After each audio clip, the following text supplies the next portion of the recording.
আজকের ভিডিওটা একদম রান্নাঘর থেকে শুরু করলাম। বাবার বাড়ি থেকে এসেছি প্রায় এক সপ্তাহের মতো হয়ে গেল।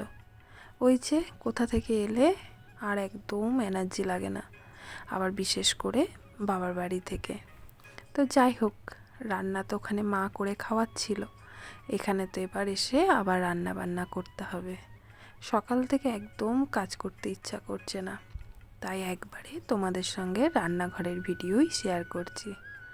আজকে বানাবো একটু পেঁয়াজ দিয়ে উচ্ছে আলু ভাজা, আর তার সঙ্গে একটা কষিয়ে মাছের ঝোল। যে বাবার বাড়ি থেকে এসে এক সপ্তাহের মতো কোনো ভিডিওই ঠিকঠাক পোস্ট হচ্ছে না, তারপরে এডিটিং ভয়েস তো দূরের কথা। ওই কোনো রকম করে সকালবেলা একটা পোস্ট করে ছেড়ে দিচ্ছি, ভালোই লাগছে না ভিডিও দিতে। কিন্তু যাই হোক, আবার তো কাজে ফিরতে হবে, যখন কাজটা ভালোবেসে করছি তাই জন্য আবার শুরু করলাম একটু একটু করে।